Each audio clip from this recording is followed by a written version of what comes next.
Hi all, it's me Vaisha Vijay from money hacker. ആദ്യമായിട്ട് ഞാൻ എൻ്റെ ഈ വീഡിയോയുടെ പാർട്ട് 1 വീഡിയോന് തന്ന സപ്പോർട്ടിന് എല്ലാവരോടും ആദ്യം തന്നെ ഞാൻ നന്ദി പറയുന്നു. ഷെയർ മാർക്കറ്റിൽ ഇൻവെസ്റ്റ് ചെയ്യുമ്പോൾ ഉണ്ടാകുന്ന നഷ്ടസാധ്യത കുറയ്ക്കാനുള്ള രണ്ടാമത്തെ ടിപ്പുമായിട്ടാണ് ഞാൻ ഇന്ന് ഈ വീഡിയോ ആയിട്ട് നിങ്ങളെ മുന്നിൽ എത്തിയിട്ടുള്ളത്. രണ്ടാമത്തെ ടിപ്പാണ്, നമ്മൾ ഇൻവെസ്റ്റ് ചെയ്തിരിക്കുന്ന ഷെയർ അല്ലെങ്കിൽ നമ്മുടെ പോർട്ട്ഫോളിയോ നമ്മൾ എപ്പോഴും അപ്ഡേറ്റ് ചെയ്തുകൊണ്ടിരിക്കണം. അതായത് നമുക്കറിയാം, നമ്മൾ ഓരോ ഷെയർ മേടിക്കുന്നതും ലോങ് ടൈം ഇൻവെസ്റ്റ് ചെയ്യുന്നത്, ആ ഷെയറിന് നമ്മളൊരു പ്രോഫിറ്റ് ലക്ഷ്യമിട്ടുകൊണ്ടാണ് നമ്മളൊരു ഷെയർ മേടിക്കുന്നത്. അപ്പം അത് നമ്മൾ നഷ്ടത്തിൽ വിൽക്കുക എന്നുള്ളത് നമ്മളെ സംബന്ധിച്ചോളം അല്ലെങ്കിൽ ഏതൊരു ട്രേഡറിനെ സംബന്ധിച്ചോളം വലിയ വിഷമം ഉണ്ടാക്കുന്ന ഒരു കാര്യമാണ്. അങ്ങനെയൊക്കെ ആണെങ്കിലും നമ്മൾ മേടിച്ച ഒരു ഷെയർ അതിന്റെ വാങ്ങിയ വിലയിൽ നിന്നും ഏകദേശം 10% താഴോട്ട് പോവുകയാണെങ്കിൽ അത്തരത്തിലുള്ള ഒരു ഷെയർ വിറ്റൊഴിവാക്കുക എന്നുള്ളത് ഒരു സ്ട്രാറ്റജി നമ്മൾ എപ്പോഴും ഫോളോ ചെയ്യണം.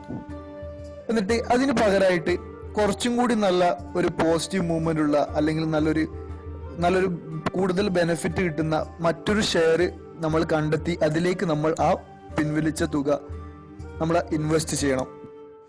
അതുപോലെ തന്നെ നമ്മൾ ഇൻവെസ്റ്റ് ചെയ്തിട്ടുള്ള ഏതെങ്കിലും ഒരു സെഗ്മെന്റ്, ആ ഒരു സെഗ്മെന്റിലെ ഷെയർ അല്ലെങ്കിൽ ആ ഒരു സെഗ്മെന്റിന്റെ വില ഇടിയാൻ പോവുകയാണെങ്കിൽ നമുക്കറിയാം, ചില സന്ദർഭങ്ങളിൽ IT മേഖല മുഴുവനായിട്ട് താഴോട്ട് പോകാറുണ്ട്. അപ്പൊ അങ്ങനെയുള്ള ഒരു സിറ്റുവേഷൻ വരുന്ന സമയത്ത് നമ്മുടെ കയ്യിൽ IT മേഖലയുള്ള ഏതെങ്കിലും കമ്പനിയുടെ ഒരു ഷെയർ ഉണ്ടെങ്കിൽ നമ്മൾ അപ്പോൾ തന്നെ ആ ഷെയർ വിറ്റൊഴിവാക്കണം. പിന്നെ നമ്മൾ ശ്രദ്ധിക്കേണ്ട ഒന്നാണ്, ഷെയർ മാർക്കറ്റിലെ ഒരു ബുൾ റൈഡ്, അതായത് ഷെയർ മാർക്കറ്റിലെ ആ ഒരു പോസിറ്റീവ് മൂവ്മെന്റ് ഏകദേശം കൺസോളിഡേറ്റ് ചെയ്ത് അത് എൻഡ് ചെയ്യാൻ പോവാണ് എന്ന സിറ്റുവേഷനിലാണെങ്കിൽ അത്തരത്തിലൊരു സിറ്റുവേഷൻ, അതിനുശേഷം ചിലപ്പോൾ ബിയറിഷ് റൈഡ് ആയിരിക്കും മാർക്കറ്റിന് ഉണ്ടാവുക, ആ ഒരു ബിയറിഷ് മൂവ്മെന്റ് ആയിരിക്കും.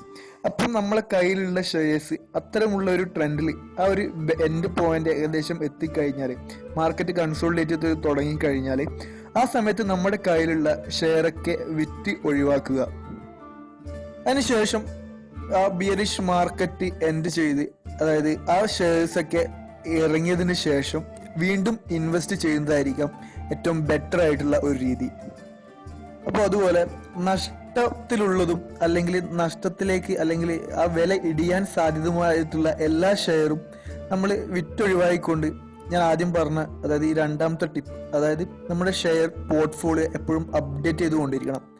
അല്ലാതെ നമ്മൾ മേടിച്ചു കഴിഞ്ഞാൽ അത് അതിന്റെ വഴിക്ക് പോട്ടെ എന്ന് വിചാരിച്ചിട്ട് അല്ലെങ്കിൽ ഒരു 2-3 കൊല്ലം കഴിഞ്ഞിട്ട് നോക്കാന്നില്ല, ആ ഒരു രീതിയിൽ നമ്മൾ ഒരിക്കലും ഷെയർ മാർക്കറ്റിൽ പോകരുത്.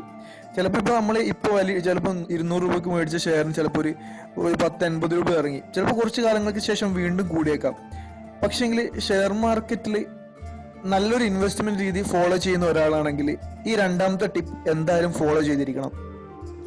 അതുപോലെ ഈ അപ്ഡേറ്റ് ചെയ്യുന്ന സമയത്താണ്, നമ്മളെ പോർട്ട്ഫോളിയോ അപ്ഡേറ്റ് ചെയ്യുന്ന സമയത്ത് വില ഉയർന്നുകൊണ്ടിരിക്കുന്ന ഷെയർസ് നമ്മൾ പെട്ടെന്ന് തന്നെ വിറ്റൊഴിവാക്കാൻ ശ്രമിക്കരുത്.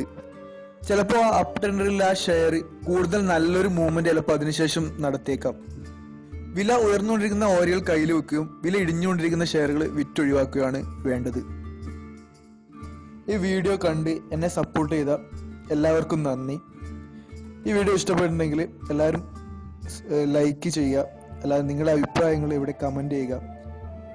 കൂടാതെ എല്ലാവരും എൻ്റെ ഈ ചാനൽ സബ്സ്ക്രൈബ് ചെയ്യുക.